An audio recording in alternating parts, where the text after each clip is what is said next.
लिखिए question number 12। हाइगेनबर्ग के अनिश्चितता सिद्धांत के आधार पर हाइगेनबर्ग के अनिश्चितता सिद्धांत के आधार पर सिद्ध कीजिए कि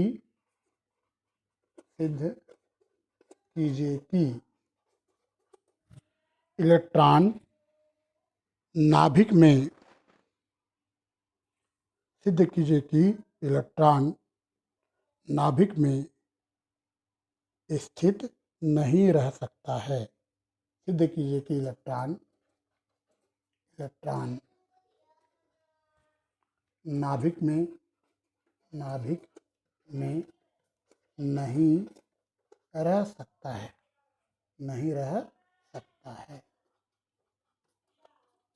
सिद्ध कीजिए कि इलेक्ट्रॉन नाभिक में नहीं रह सकता है।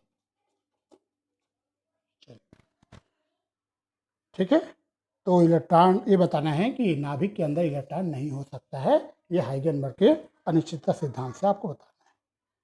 ठीक है, लिखो हाइगेनबर्ग के अनिश्चितता सिद्धांत के अनुसार हाइगेनबर्ग के अनिश्चितता सिद्धांत के अनुसार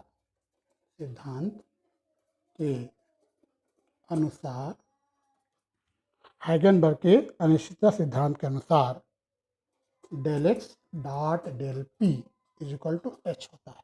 क्या है आपको पता था कहीं पहले से? Del x dot X P is equal to, है ना। यहाँ डेल एक्स क्या है बता, बोलो। डेल एक्स क्या है? स्थिति में अनिश्चितता, है ना। स्थिति में अनिश्चितता है। ठीक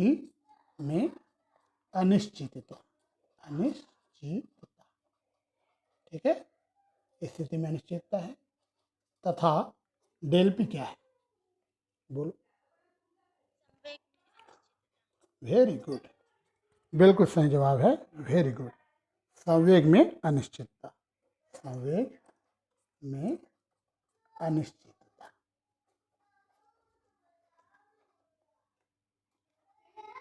तो डेल एक्स जो है स्थिति में अनिश्चितता है और डेल पी जो है वह संवेग में अनिश्चितता है। ठीक है, कोई डाउट है यहाँ तक? देखो, यहाँ तक किसी स्टूडेंट को डाउट है तो बता दीजिए। चलिए आगे बढ़ते हैं। आगे लिखो, चूंकि नाभिक की त्रिज्या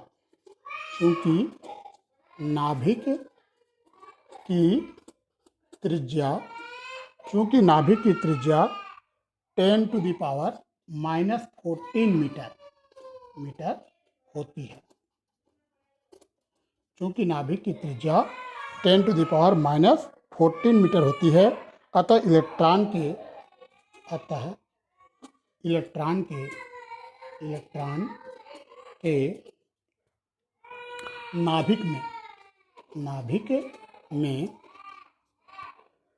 रहने पर, इलेक्ट्रॉन के नाभिक में रहने पर उसकी स्थिति में अधिकतम अनिश्चितता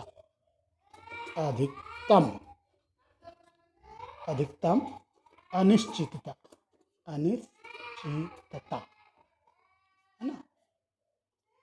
चूंकि नाभिक की त्रिज्या 10 टू द -14 मीटर होती है, अतः इलेक्ट्रॉन के नाभिक में रहने पर उसकी स्थिति में अधिकतम अनिश्चितता, डेल एक्स मैक्सिमम बोल रहा हूँ, डेल एक्स का जो मैक्सिमम वैल्यू है वो हो जाएगी 2r, मतलब रेडियस का डबल, है ना। नाभिक की त्रिज्या इतना है तो ये हो जाएगा 2 × 10 टू द पावर -14 मीटर। ठीक है, बताओ नाभिक की त्रिज्या कितना होता है? नाभिक की त्रिज्या कितनी होती है? 10 टू द पावर -14 मीटर होती है ना। तो नाभिक सेंटर, उसका डायमीटर होगा 2r होगा। जब सेंटर रेडियस जो है, त्रिज्या जो है इतना है, तो उसका व्यास जो है 2r होगा। तो हमने लिखा है इलेक्ट्रॉन के नाभिक में रहने की अधिकतम अनिश्चितता जो है वो क्या होगी, 2r होगी। 2r मतलब 2 × 10⁻⁻14 मीटर होगी। ये समझ में आ गया आप लोगों को? बोलो, ठीक है, कोई डाउट है? ठीक है। अतः समीकरण एक से समीकरण एक देखिए, ये समीकरण एक है ना। आपको पता है इसका अधिकतम वैल्यू इसका न्यूनतम वैल्यू लेंगे तभी एच, देखो इनका और इनका दोनों का डॉट करेंगे तब एच के इक्वल आएगा। जितना वैल्यू इसका बढ़ेगा उतना वैल्यू इसका कम होगा, क्योंकि दोनों का प्रोडक्ट जो है एच के इक्वल होना है। एच कांस्टेंट है, एच का है कांस्टेंट। मान लो इसका वैल्यू कम हो रहा है तो इसका वैल्यू बढ़ेगा, या इसका वैल्यू बढ़ रहा है तो इसका वैल्यू कम होगा, है ना। या तो दोनों के लिए इक्वल होगा, जो भी होगा, लेकिन आप बताओ एच कांस्टेंट, इन दोनों का प्रोडक्ट कांस्टेंट होना चाहिए। तो हमने डेल एस का मैक्सिमम वैल्यू निकाला है। हमने कहा है कि उसकी स्थिति में अधिकतम अनिश्चितता है। तो समीकरण एक से इलेक्ट्रॉन के समीकरण एक ही है हमारा, del x dot del P is equal to H. ये क्या कहलाता है, ये बताओ, डेल पी क्या कहलाता है? डेल पी क्या, सवेग में अनिश्चितता, है ना। तो उसका जो न्यूनतम वैल्यू है H upon del X, del P equal to क्या आएगा बताओ, डेल पी इक्वल टू क्या आएगा, डेल पी इक्वल टू क्या आएगा, एच अपान डेल एक्स। लिखो, अतः समीकरण एक से इलेक्ट्रॉन के संवेग में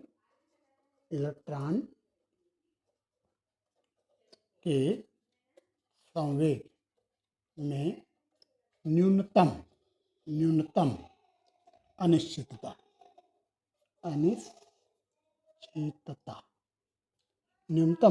इलेक्ट्रॉन के संवेग में न्यूनतम अनिश्चितता डेल पी मिनिमम, है ना। इसका वैल्यू आएगा H upon del X maximum, ठीक है। Del P equal to H upon del x आएगा। अब यहाँ पे एक क्वेश्चन आ रहा है आपके मन में कि यहाँ पर सर मैक्सिमम लिखा डेल एक्स को और यहाँ मिनिमम लिखा, तो मैं आपको बताता हूँ इन दोनों का प्रोडक्ट कांस्टेंट रहना चाहिए। तो इसका अगर अधिकतम वैल्यू लेंगे तो इसका न्यूनतम वैल्यू लेना पड़ेगा, तभी तो इन दोनों का प्रोडक्ट एच होगा ना, क्योंकि प्रोडक्ट हमेशा एच के ही इक्वल होना है। इसका ज़्यादा वैल्यू लोगे, इसका कम से कम होता है, तो प्रोडक्ट करोगे तो एच ही आना चाहिए। ऐसा नहीं कि ये भी बढ़ रहा है ये भी बढ़ रहा है, ये एच भी बढ़ जाएगा, ऐसे तो एच की वैल्यू चेंज हो जाएगा, है ना। तो इसका वैल्यू और इसका वैल्यू दोनों का प्रोडक्ट करोगे तो इक्वल एच ही आना चाहिए। एच इज कांस्टेंट, मतलब दोनों का प्रोडक्ट कांस्टेंट आना चाहिए, है ना, स्थिर आना चाहिए। तो अगर मान लो इसका वैल्यू आप मैक्सिमम वैल्यू लेते हैं तो इसका क्या लेना पड़ेगा बताओ, प्रोडक्ट कांस्टेंट होना है। अगर आप दोनों का मैक्सिमम वैल्यू लोगे तो एच का वैल्यू और बढ़ जाएगा, बल्कि एच का वैल्यू तो बढ़ना नहीं है, एच का वैल्यू तो कांस्टेंट है, एच का वैल्यू फिक्स है। तो हमने लिखा है डेल एस का संवेग का न्यूनतम अनिश्चितता, ये आ जाएगा एच अपान डेल एस का मैक्सिमम। बताओ क्या आएगा, एच का वैल्यू क्या होता है, प्लांक नियतांक क्या होता है, 6.6 इंटू 10⁻, बोलो प्लांक नियतांक क्या होता है बताइए। प्लांक नियतांक पता है आप लोगों को कितना होता है एच का वैल्यू?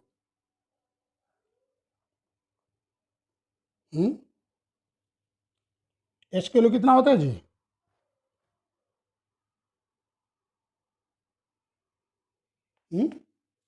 एच का वैल्यू होता है, लिख लो, 6.6 इंटू 10⁻⁻34 अपान 2 पाई, 1/2 पाई लिख देता हूँ, 1/2 पाई अपान डेल एक्स का मैक्सिमम वैल्यू बताओ, डेल एक्स का मैक्सिमम वैल्यू,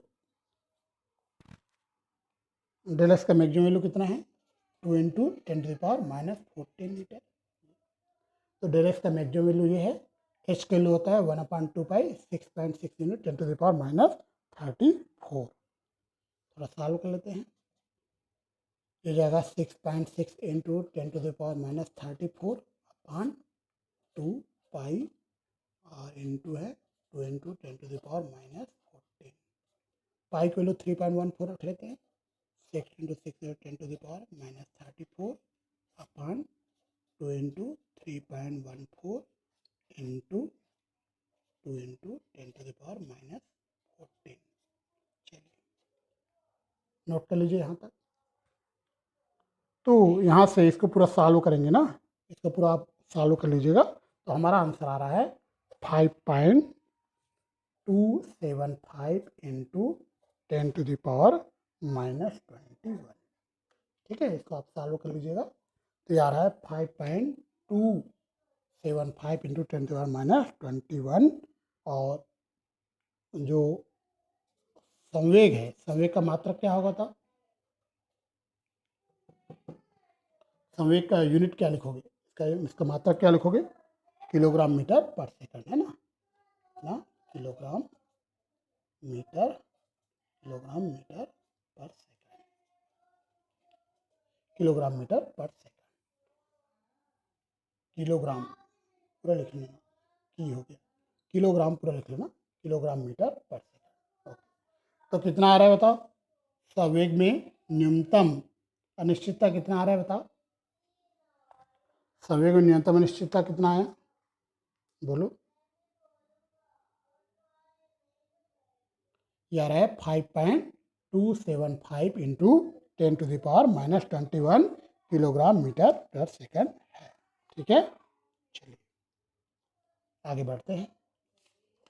ये हमने निकाल लिया न्यूनतम अनिश्चितता। आगे लिखो, अब यदि नाभिक में उपस्थित इलेक्ट्रॉन के संवेग में, अब यदि नाभिक में उपस्थित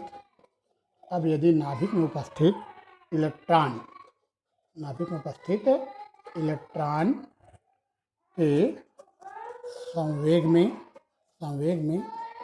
अब यदि नाभिक में उपस्थित इलेक्ट्रॉन के संवेग में न्यूनतम अनिश्चितता कितना बताया? न्यूनतम अनिश्चितता बताओ। न्यूनतम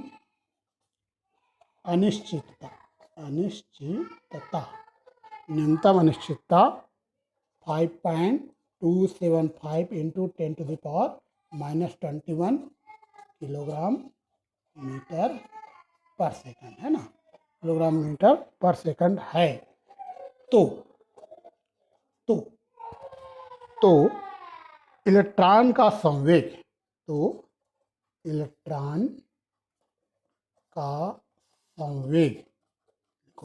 इलेक्ट्रॉन का संवेग इससे अधिक होनी चाहिए। तो न्यूनतम है ना, ये वाला जो क्वांटिटी है न्यूनतम है, हम लोग का न्यूनतम निश्चित है। तो इलेक्ट्रॉन का संवेग इससे अधिक होनी चाहिए,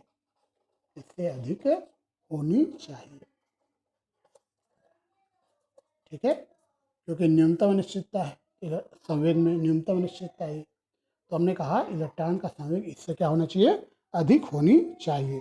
और इलेक्ट्रॉन का वेग इलेक्ट्रॉन का वेग प्रकाश के वेग से तुलनीय होगा। और इलेक्ट्रॉन का जो वेग है वो प्रकाश के वेग के तुलनीय होगा, मतलब प्रकाश के वेग के बराबर होगा ना, इतना अधिक होना चाहिए। और इलेक्ट्रॉन का वेग प्रकाश के वेग से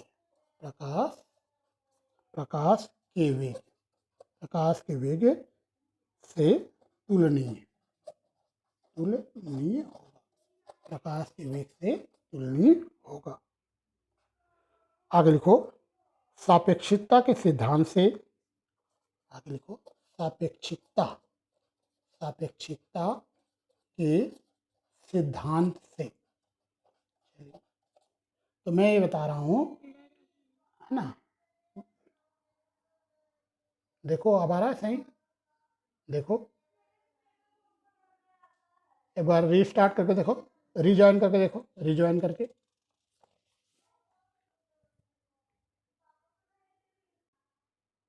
सापेक्षिकता के सिद्धांत से, किसके सिद्धांत से? सापेक्षिकता के सिद्धांत से यदि इलेक्ट्रॉन का संवेग p है तो उसकी ऊर्जा, देखो सापेक्षिकता सिद्धांत से यदि इलेक्ट्रॉन का वेग, इलेक्ट्रॉन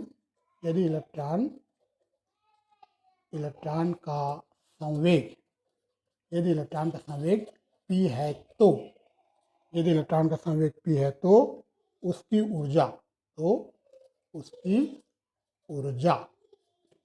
E बराबर, याद रखना E बराबर होता है √p² प्लस m02 c की पावर 4।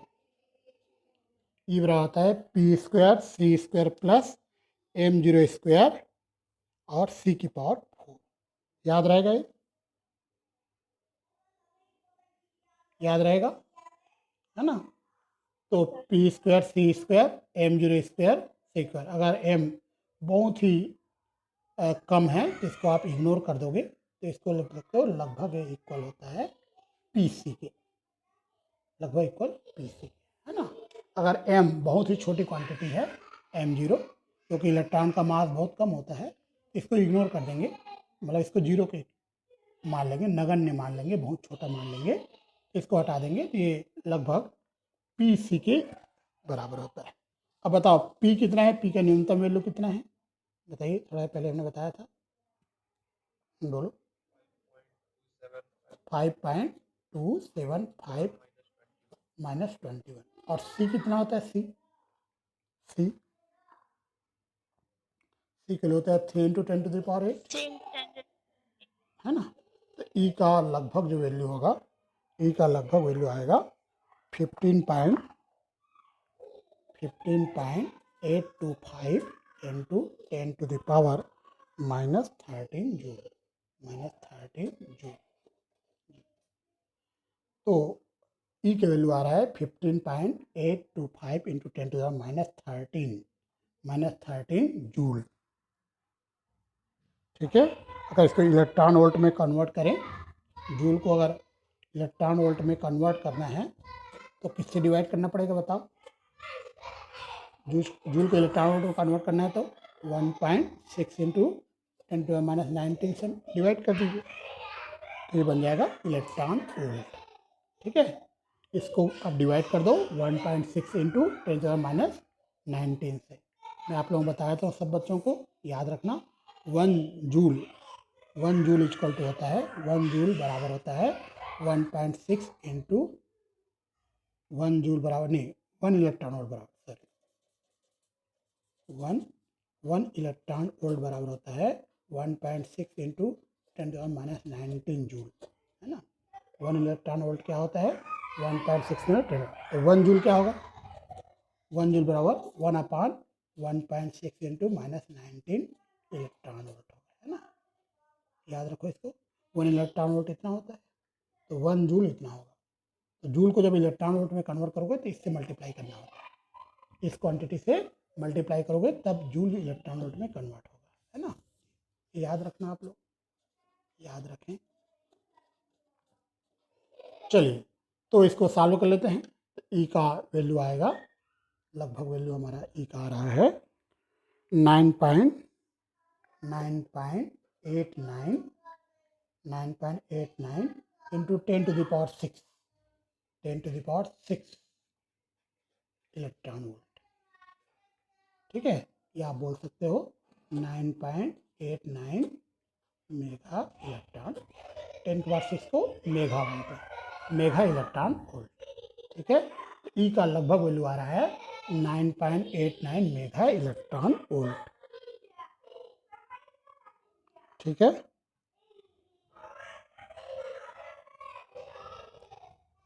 ठीक है, यहां तक लिख लिए, बोलो।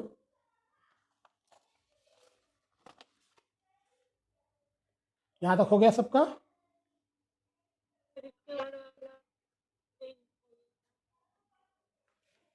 यहां तक हो गया, ठीक है। चलिए इसके पहले वाला पेज ये था जी, इसके पहले हमने ये बताया था सापेक्ष सिद्धांत से ये, इसके बाद में हमने ई का वैल्यू कैलकुलेट कर लिया, ये पी का वैल्यू रखा, ये पी है, यहाँ से यहाँ तक पी का वैल्यू है, और ये हमारा सी का वैल्यू है, क्योंकि ई जो है यह लगभग बराबर है पी सी के, ई जो है लगभग बराबर है पी सी के, तो पी और सी का वैल्यू रख दिए, इसको सॉल्व किए आ गया, इसको जूल को इलेक्ट्रॉन वोल्ट में कन्वर्ट किए, इलेक्ट्रॉन वोल्ट में कन्वर्ट किया गया, तो ई की वैल्यू आ रहा है 9.89 मेगा इलेक्ट्रॉन वोल्ट, ठीक है। ई की वैल्यू आ रहा है 9.89 मेगा इलेक्ट्रॉन वोल्ट। अब आगे लिखिए, आगे लिखिए, इस प्रकार आगे लिखो। अगर आपको लगता है कि कहीं छूट गया है तो मैं इसका वीडियो जब सेंड करूँगा तो उसमें से देख के लिख लेना, मैं इसका वीडियो आपको सेंड करूँगा, लिख लेना, है ना, कहीं छूट गया अगर लग रहा है। लिखिए, इस प्रकार नाभिक, इस प्रकार नाभिक में इलेक्ट्रॉन इस प्रकार नाभिक में इलेक्ट्रॉन, एक मिनट, इस प्रकार नाभिक में इलेक्ट्रॉन की उपस्थिति, इलेक्ट्रॉन की उपस्थिति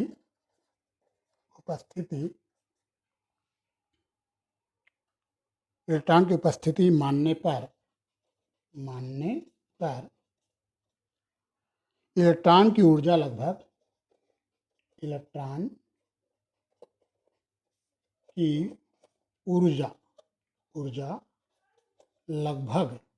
लगभग 9.89 मेगा इलेक्ट्रॉन वोल्ट होगी।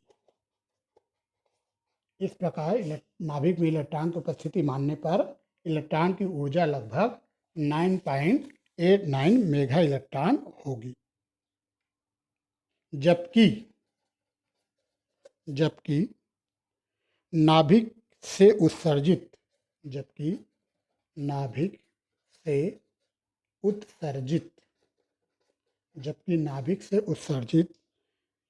इलेक्ट्रॉनों, ऐसे चाहिए बीटा कणों बोल सकते हो, बीटा कणों या इलेक्ट्रॉनों बोलो, इलेक्ट्रॉनों, नाभिक से उत्सर्जित इलेक्ट्रॉनों, ठीक है, बीटा कणों की अधिकतम ऊर्जा, जबकि नाभिक से उत्सर्जित बीटा कणों की अधिकतम ऊर्जा लगभग 2.3 मेगा इलेक्ट्रॉन वोल्ट होती है।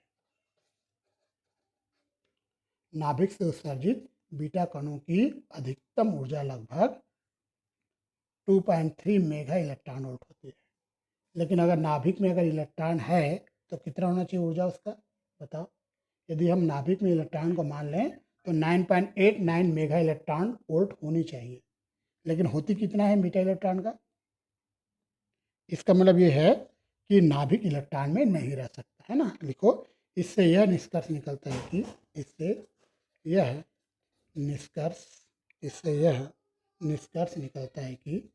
निष्कर्ष निकलता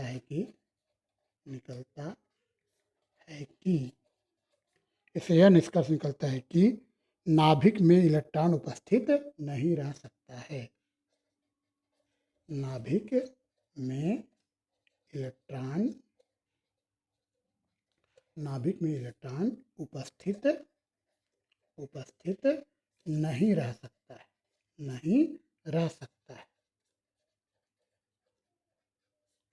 है ना। क्योंकि अगर नाभिक में इलेक्ट्रॉन ऐसे मान लो तो उसकी जो ऊर्जा है ना 9.89 मेगा इलेक्ट्रॉन होनी चाहिए थी, बल्कि इतना होता है, इतना होना चाहिए था लेकिन इतना होता है। दोनों में बहुत अंतर है ना। इसका मतलब ये है कि इलेक्ट्रॉन नाभिक में उपस्थित नहीं रह सकता है। समझ में आ गया? समझ में आ गया आप लोगों को? चलिए एक क्वेश्चन लिखिए। क्वेश्चन नंबर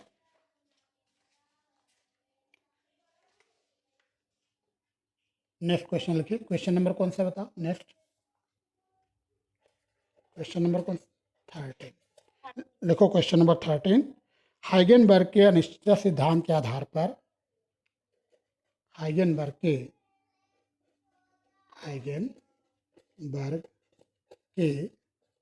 अनिश्चितता सिद्धांत के आधार पर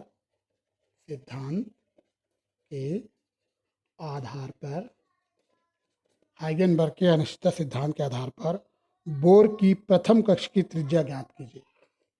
बोर की प्रथम कक्ष की त्रिज्या ज्ञात कीजिए। हाइगेनबर्ग के अनिश्चितता सिद्धांत के आधार पर बोर की प्रथम कक्ष की त्रिज्या ज्ञात कीजिए। बोर की प्रथम कक्ष की त्रिज्या ज्ञात कीजिए। चलिए इसका आंसर करते हैं। लिखो, माना कि बोर के परमाणु में इलेक्ट्रॉन की स्थिति बोर के परमाणु बोर के परमाणु मॉडल में इलेक्ट्रॉन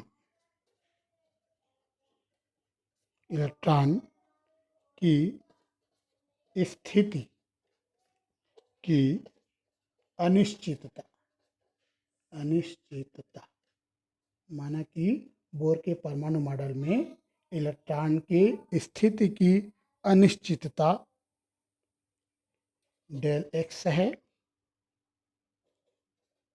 तथा संवेग में अनिश्चितता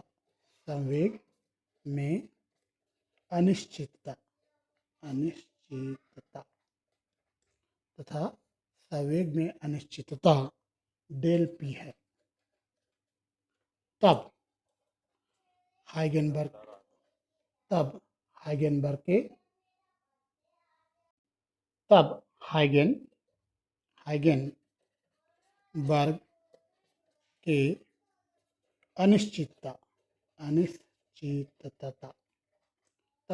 के अनिश्चितता सिद्धांत से del x dot del P is equal to H, ये आपको पता है हाइगेनबर्ग का अनिश्चितता सिद्धांत, del x dot del P is equal to h. तो बताओ यहाँ से del P is equal to क्या आएगा, बोलो, एच अपान डेल एक्स आएगा।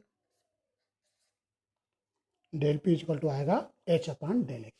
इक्वेशन नंबर 1 तक समझ में आ गया? देखो समझ में आ गया, ठीक है, अच्छी बात है।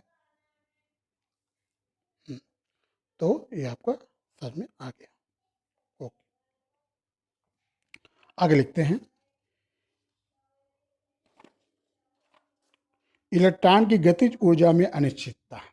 लिखो, इलेक्ट्रॉन की गतिज ऊर्जा में अनिश्चितता। इलेक्ट्रॉन की गतिज ऊर्जा में अनिश्चितता, इसको हम डेल के से नोट करेंगे। ये होगा डेल पी का स्क्वायर अपान 2m। मैं आप लोगों को फार्मूला बताता हूँ, आपको फार्मूला याद रखना है। गतिज ऊर्जा का फार्मूला होता है, गतिज ऊर्जा है ना, गतिज ऊर्जा के बराबर होता है पी स्क्वायर अपान 2m, ठीक है, याद रहेगा फार्मूला। कैसे आया भी बताया था, देखो गतिज ऊर्जा के बराबर होता है 1/2 mv स्क्वायर, पढ़े हो क्या तुम लोग, के बराबर 1/2 mv स्क्वायर, ये पढ़े हो आप लोग? yes, है ना? yes, तो इसको आप ऐसे लिख सकते हो, देखो 1/2m और m स्क्वायर वी स्क्वायर, तो आ जाएगा 1/2m mv का होल स्क्वायर। अब mv आप क्या बोलोगे, mv p को बोलते हैं ना, तो 1/2m p स्क्वायर, ठीक है। mv मतलब p होता है संवेग बोलता है द्रव्यमान गुणित वेग को, तो गतिज ऊर्जा होता है पी स्क्वायर अपान 2m। ये समझ में आया आप लोगों को, ये कैसे आया फार्मूला, देखो yes, sir. है ना। तो के बराबर होता है पी स्क्वायर अपान 2m, तो यहाँ पे डेल के होगा डेल पी का स्क्वायर अपान 2m, ओके। तो इसको भी याद रखना, इक्वेशन नंबर 2 हम देते हैं, ठीक है। यहाँ तक कोई डाउट है? यहाँ से इक्वेशन नंबर 1 से आप बताइए, इक्वेशन नंबर 1 आपने लिखा होगा, इक्वेशन नंबर 1 में हमने लिखा है del P equal to H upon del X, del P equal to क्या लिखा है, एच अपान डेल एक्स, यहाँ रख देते हैं समीकरण 1 से। तो डेल के इक्वल टू आ जाएगा एच अपान डेल एक्स का होल स्क्वायर अपान 2m, समीकरण 1 का यूज किया, समीकरण 1 से। यहाँ से समझ में आ गया, देखो डेल के इक्वल टू आगे समझ में देखो, तो यह आ जाएगा H square upon 2m del x का स्क्वायर। तो डेल पी की वैल्यू इक्वेशन नंबर 1 से हमने रखा है एच अपान डेल एक्स, समीकरण एक बार फिर से दिखाया था, ये देखो इक्वेशन नंबर 1 है del P equal to H upon del X, तो डेल पी की value H upon del X रख दिए है, तो आ जाएगा H square upon 2m del x का स्क्वायर, ठीक है। कोई डाउट है? इक्वेशन नंबर वो आप दे दीजिए। तो डेल के equal to H square upon 2m del x square. तथा आगे लिखो, तथा इलेक्ट्रॉन की स्थिर ऊर्जा में अनिश्चितता। इलेक्ट्रॉन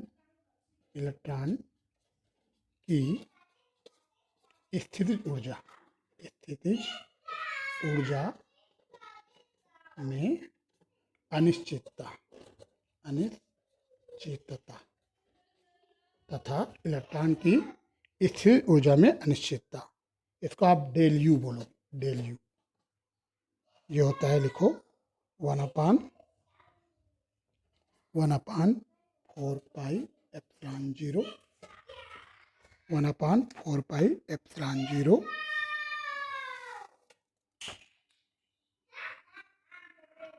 1/4 पाई एप्सिलॉन 0 जेड ई स्क्वायर अपान डेल एक्स। यहाँ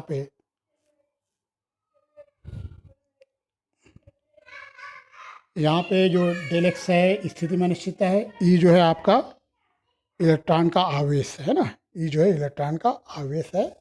और जेड जो है, जेड कांस्टेंट है ना, जेड कांस्टेंट है। तो ये याद रखना, ये स्थितिज ऊर्जा में अनिश्चितता, ये याद रखना पड़ेगा, स्थिर ऊर्जा में अनिश्चितता। ठीक है, नंबर 3 देते हैं। एक गतिज ऊर्जा में अनिश्चितता था ये, और ये स्थिर ऊर्जा में अनिश्चितता। दोनों को ऐड कर देंगे तो कुल ऊर्जा में अनिश्चितता पता चल जाएगा। यहाँ पर याद रखना, स्थिर ऊर्जा में अनिश्चितता का फार्मूला याद रखना, 1/4 पाई एप्सिलॉन 0 जेड ई square upon del x. Z constant है, ई इलेक्ट्रॉन का आवेश है ना, ये आपको याद रखना पड़ेगा। अब आपको दोनों अनिश्चितता को जोड़ देते हैं। अतः इलेक्ट्रॉन की कुल ऊर्जा में अनिश्चितता। अतः इलेक्ट्रॉन की कुल ऊर्जा में अनिश्चितता।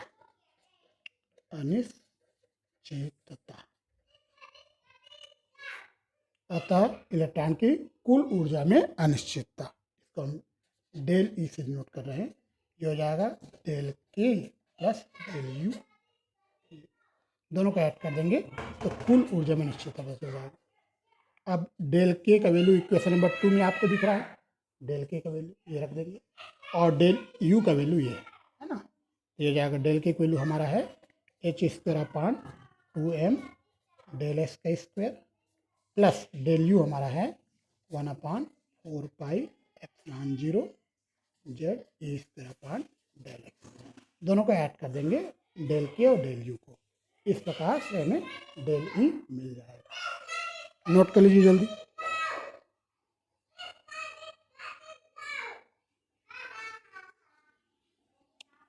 ठीक है, कोई डाउट है?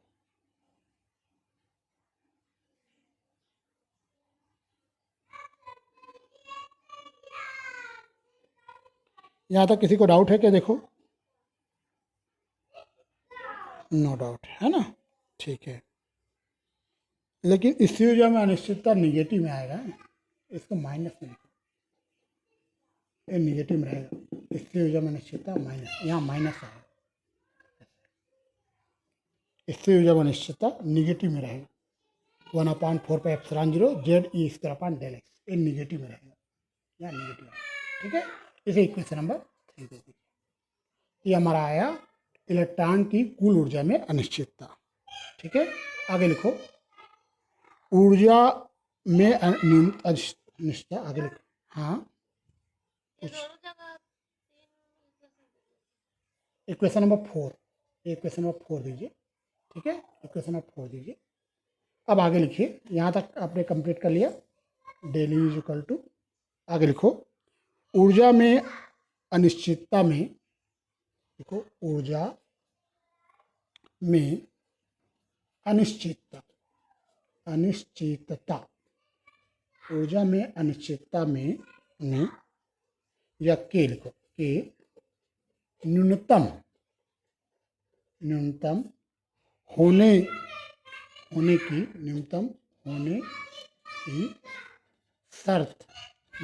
की शर्त शर्त है कि ये ऊर्जा में अनिश्चितता न्यूनतम होने की शर्त यह है कि del E upon del X इसका वैल्यू, इसका जो डिफरेंशिएशन है वह जीरो होना चाहिए। ठीक है, ऊर्जा में अनिश्चितता के न्यूनतम होने की शर्त है कि डी बाई डी एक्स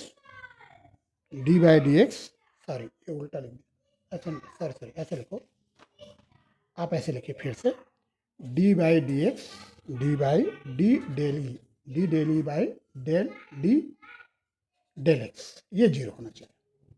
मतलब इसका डिफ्रेंशन करें डेल एक्स के रिस्पेक्ट में जीरो आना चाहिए। इसको अगर हम डिफ्रेंशिएट करें डेली को डेल एक्स के रिस्पेक्ट में, डेली को अगर डिफ्रेंशिएट करते हैं डेल एक्स के रिस्पेक्ट में तो जीरो के इक्वल आना चाहिए। ये न्यूनतम होने के लिए कंडीशन है। मैं आप लोगों को बताया था न्यूनतम होने के लिए क्या कंडीशन होता है, याद रखना। जैसे मान लो कोई फंक्शन है f, इसके मैक्सिमा या मिनिमा होने के लिए कंडीशन ये होता है इसका जो फर्स्ट डिफरेंशिएशन है वह जीरो के इक्वल होना चाहिए। इसको हम सॉल्व करेंगे ना तो हमें एक वैल्यू मिलेगा, क्रिटिकल पॉइंट मिलेगा, वो क्रिटिकल पॉइंट से ये फंक्शन मैक्सिमा या मिनिमा होता है। ठीक है, तो याद रखना किसी भी फंक्शन के मैक्सिमा या मिनिमा के लिए ये नेसेसरी कंडीशन है, आवश्यक प्रतिबंध है ना, D F by D X is equal to zero होना चाहिए। ठीक है, मतलब इसका फर्स्ट डिफरेंशिएशन जीरो होना चाहिए। ठीक है, ये मिनिमा या मैक्सिमा के लिए नेसेसरी कंडीशन है, आवश्यक प्रतिबंध है। तो इसको अगर हम डिफरेंशिएट करें डेल एक्स के रिस्पेक्ट में इक्वल टू क्या आएगा, जीरो आएगा। चलिए तो हम डिफरेंशिएशन कर देते हैं इसका, इसको डिफरेंशिएट करो with respect to del x के सापेक्ष डिफरेंशिएट करो तो ये आ जाएगा H square upon 2m constant है, हमें डिफरेंशिएशन करना है डेल एक्स के रिस्पेक्ट में 1 अपान डेल एक्स के होल स्क्वायर का, और यहाँ पे है माइनस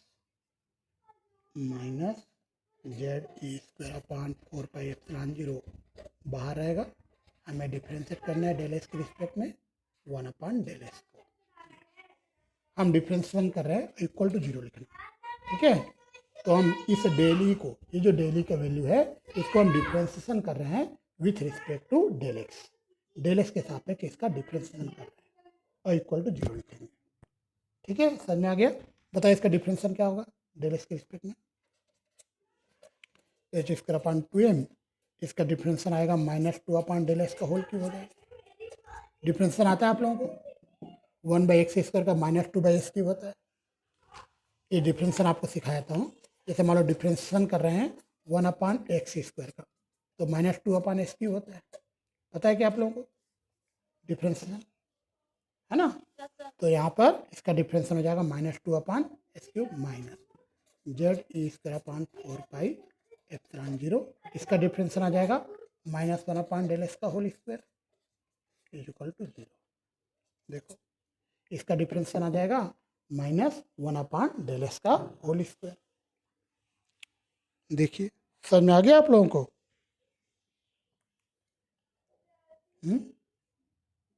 आ गया समझ में? बोलो।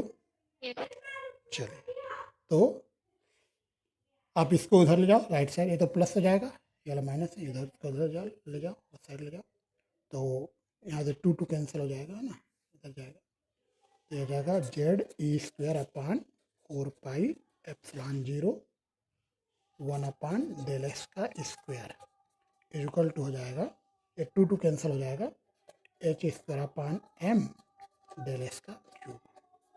आपको बताया हूँ इसको हमने साइड चेंज कर दिया, मतलब इसको हम ले गए राइट साइड, ये माइनस का प्लस हो जाएगा और यहाँ का 2 का कैंसिल हो जाएगा, और ये टाइम में यहाँ भी माइनस है, यहाँ भी माइनस है तो प्लस हो जाएगा, ये वाला पॉजिटिव आएगा और ये वाला निगेटिव है लेकिन राइट साइड जाएगा तो ये पॉजिटिव हो जाएगा। ये आपको समझ में आ गया? देखो ये राइट साइड गया पॉजिटिव आ गया, है ना? तो डेल एक्स स्क्वायर या डेल एक्स क्यूब में कुछ कटेगा, तो z E square upon 4 pi epsilon zero is equal to आएगा h square upon m del x आएगा। यहाँ पावर 2 है, यहाँ पावर 3 है तो कैंसिल हो जाएगा। देखो 2 पावर कैंसिल होगा, 1 पावर बचेगा। यहाँ तक समझ में आ गया क्या? देखिए आ गया ना? ओके, तो यहाँ से डेल एक्स की वैल्यू आपको मिलेगा। बताओ del X is equal to क्या आएगा? क्रॉस मल्टीप्लाई कर दीजिए, तो आ जाएगा H square upon H square 4 pi epsilon 0 ऊपर चला जाएगा ना, 4 पाई एप्सिलॉन 0 ऊपर चला जाएगा और नीचे आ जाएगा आपका एम जेड ई स्क्वायर। देखिए आएगा समझ में, देखो है ना, आ गया। तो डेल एक्स इक्वल टू आएगा h square into 4 pi epsilon 0 अपान m z E square. Equation number 5 दे दीजिए। ठीक है, अतः बोर के प्रथम कक्ष की त्रिज्या बोर के प्रथम कक्ष की त्रिज्या ये आर होता है, ये इक्वल होता है, याद रखना, ये जो आर है ये इक्वल होता है डेल एक्स के। प्रथम कक्ष की जो त्रिज्या है वो डेल एक्स के इक्वल होता है। तो बताओ डेल एक्स की वैल्यू क्या है, इक्वेशन 5 देखो।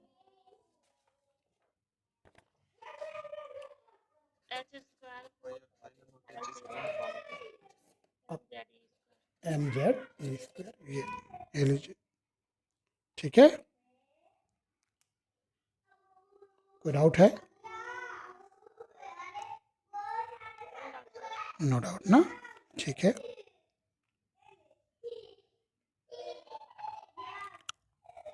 चलिए नोट कर लीजिए जल्दी से।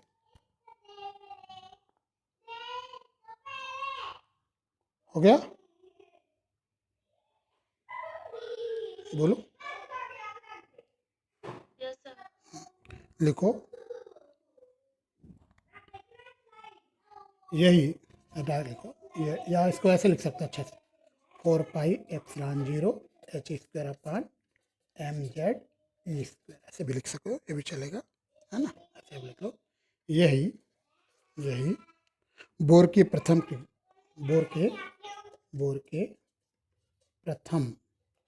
कक्षा की त्रिज्या है।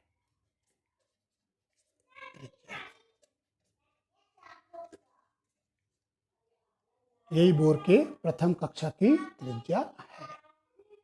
ठीक है, यही बोर के प्रथम कक्षा की त्रिज्या है।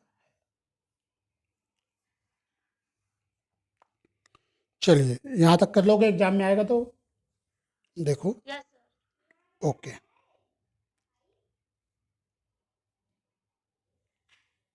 लिखो नेक्स्ट क्वेश्चन,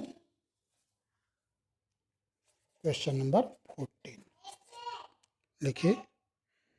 कृष्णपिंड विकिरण से क्या तात्पर्य है? कृष्ण पिंड विकिरण से क्या तात्पर्य है? कृष्णपिंड विकिरण से क्या तात्पर्य है? ठीक है, या क्वेश्चन ऐसे आ सकता है, अथवा कृष्ण पिंड वर्णक्रम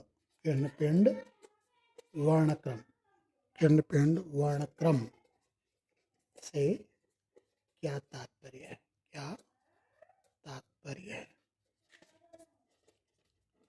कृष्णपिंड वर्णक्रम से क्या तात्पर्य है, या कृष्णपिंड विकिरण से क्या तात्पर्य है?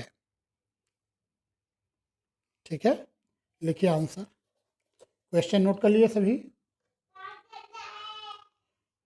ओके, चलिए हेडिंग डालिए, कृष्णपिंड विकिरण। हेडिंग रहेगा कृष्णपिंड विकिरण।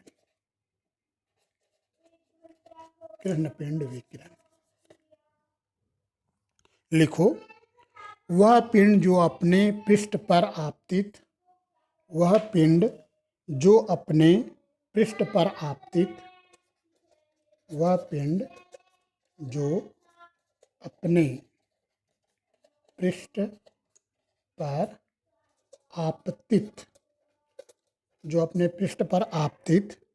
संपूर्ण विकिरण को जो अपने पृष्ठ पर आपतित संपूर्ण विकिरण को पूर्ण अवशोषित कर लेता है। संपूर्ण विकिरण को पूर्ण पूर्ण अवशोषित कर लेता है, वह पिंड जो अपने पृष्ठ पर आपतित संपूर्ण विकिरण को पूर्ण अवशोषित कर लेता है, कृष्ण पिंड कहलाता है। कृष्ण पिंड कहलाता है।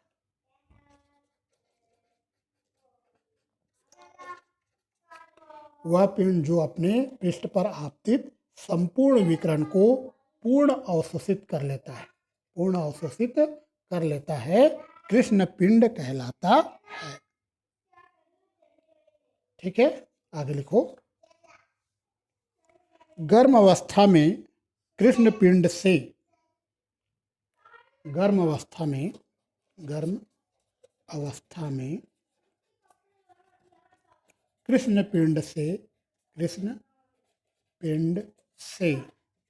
कृष्ण पिंड से ऊष्मीय विकिरण उत्सर्जित होते हैं।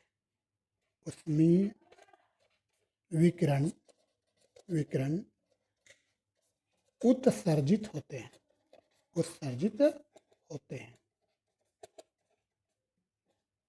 गर्म अवस्था में कृष्ण पिंड से ऊष्मीय विकिरण उत्सर्जित होते हैं।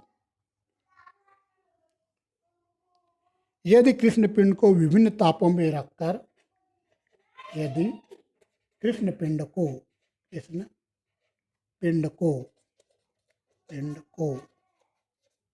विभिन्न तापों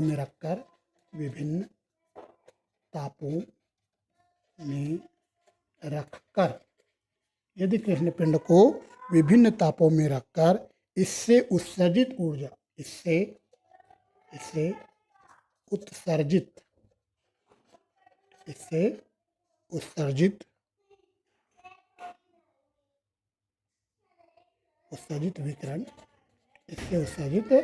विकिरण को विभिन्न तरंगदैर्ध्य में उत्सर्जित विकिरण का विभिन्न तरंगदैर्ध्य में वितरण देखा जाए। क्या कहा? यदि कृष्ण पिंड के विभिन्न तापों में रखकर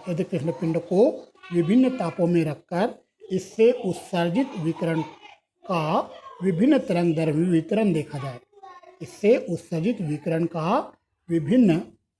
में वितरण देखा जाए, तो हम पाते हैं कि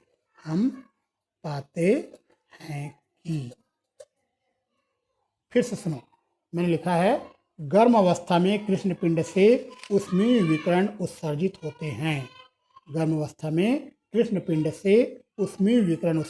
हैं। यदि कृष्ण पिंड को विभिन्न तापों में रखकर, कृष्ण पिंड को अलग अलग ताप में रखेंगे, टेम्परेचर बढ़ाते जाएंगे, रखकर इससे उत्सर्जित विकिरण, तो उससे विकिरण उत्सर्जित होगा, क्योंकि हमने लिखा है गर्म अवस्था में कृष्ण पिंड से ऊष्मीय विकिरण उत्सर्जित होते हैं। तो यदि हम कृष्ण पिंड को अलग अलग तापों में रखेंगे, ताप जैसे जैसे बढ़ाते जाएंगे, हमें उससे विकिरण मिलेगा। तो लिखता है रखकर इससे उत्सर्जित विकिरण का विभिन्न तरंगदैर्ध्य में वितरण देखा जाए, अलग अलग तरंगदैर्ध्य में इसका वितरण देखें तो हम पाते हैं कि, देखो, पहला, कृष्ण पिंड वर्णक्रम अविरत होता है। पहला है कृष्ण पिंड वर्णक्रम अविरत होता है। मतलब लगातार आपको हर तरंगदैर्ध्य के लिए आपको विकिरण प्राप्त होगा, लगातार, अविरत, है ना। तो कृष्ण पिंड वर्णक्रम अविरत होता है। अविरत मतलब रुकता नहीं है, अविरत, लगातार हमें प्राप्त होता है। दूसरा पॉइंट लिखो, तरंगदैर्ध्य के बढ़ने के साथ साथ उत्सर्जित ऊर्जा का मान बढ़ता है। दूसरा पॉइंट लिखो, तरंगदैर्ध्य के बढ़ने के साथ साथ उत्सर्जित विकिरण की ऊर्जा का मान बढ़ता है। उत्सर्जित उत्सर्जित विकिरण विकिरण की ऊर्जा का मान बढ़ता है। उत्सर्जित ऊर्जा का मान बढ़ता है। तरंग दैर्ध्य के बढ़ने के साथ साथ उत्सर्जित विकिरण की ऊर्जा का मान बढ़ता है। उत्सर्जित विकिरण की ऊर्जा का मान भी क्या होता है? बढ़ता है। जैसे तरंग दैर्ध्य बढ़ते जाता है, उत्सर्जित ऊर्जा का मान भी बढ़ता जाता है। लेकिन एक एक निश्चित तरंग दैर्ध्य के लिए इसका मान अधिकतम भी होता है, ये भी लिखना पड़ेगा। लेकिन एक निश्चित तरंग दैर्ध्य के लिए इस ऊर्जा का मान अधिकतम प्राप्त होता है। लिखो इसी में, तथा एक निश्चित तरंग दैर्ध्य के लिए, एक निश्चित तरंग दैर्ध्य तथा एक निश्चित तरंग दैर्ध्य के लिए, एक निश्चित तरंग दैर्ध्य के लिए ऊर्जा का मान अधिकतम होता है। अधिकतम होता है, फिर उससे ज़्यादा नहीं होगा ना, अधिकतम होता है। तथा एक निश्चित तरंग दैर्ध्य के लिए ऊर्जा का मान अधिकतम होता है। तत्पश्चात उसके बाद में और तरंग दैर्ध्य बढ़ाओगे तो मान घटते जाएगा ना। तत्पश्चात तरंग दैर्ध्य बढ़ने से ऊर्जा का मान घटता है। तत्पश्चात तरंग दैर्ध्य बढ़ने से तरंग दैर्ध्य बढ़ने से ऊर्जा का मान घटता है। ऊर्जा का मान घटता है। तो दूसरा पॉइंट एक बार और समझाता हूँ आपको। सेकंड पॉइंट, इसमें हम लिखा है तरंग दैर्ध्य के बढ़ने के साथ साथ उत्सर्जित विकिरण की ऊर्जा का मान बढ़ता है ना। तरंग दैर्ध्य जैसे जैसे बढ़ता है, उत्सर्जित ऊर्जा का मान भी बढ़ते जाता है। तथा एक निश्चित तरंग दैर्ध्य के लिए ऊर्जा का मान अधिकतम होता है। तथा एक निश्चित तरंग दैर्ध्य के लिए ऊर्जा का मान अधिकतम होता है। जैसे तरंग दैर्ध्य बढ़ रहा है, ऊर्जा भी बढ़ते गया, लेकिन एक निश्चित तरंग दैर्ध्य के लिए ऊर्जा का मान अधिकतम होगा। उसके बाद में तत्पश्चात तरंग दैर्ध्य के बढ़ने से, अब तरंग दैर्ध्य बढ़ेगा और ज़्यादा बढ़ाओगे तरंग दैर्ध्य बढ़ने से ऊर्जा का मान घटते जाता है, क्योंकि ऊर्जा का मान अधिकतम हो गया, फिर आगे ऊर्जा का मान घटते जाता है। तत्पश्चात तरंग दैर्ध्य बढ़ने से ऊर्जा का मान घटते जाता है। ठीक है। तीसरा पॉइंट लिखिए, पिंड पर ताप बढ़ने पर कुल उत्सर्जित ऊर्जा का मान तेजी से बढ़ता है। लिखो, कृष्ण पिंड का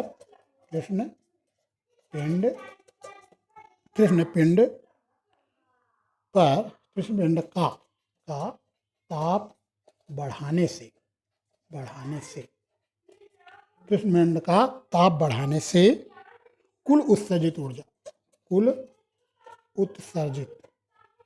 कुल उत्सर्जित ऊर्जा का मान तेजी से बढ़ती है। कृष्ण पिंड का ताप बढ़ाने से कुल उत्सर्जित ऊर्जा का मान तेजी से बढ़ती है। और चौथा और लास्ट पॉइंट लिखिए, कृष्ण पिंड का ताप, लिखो, कृष्ण पिंड का ताप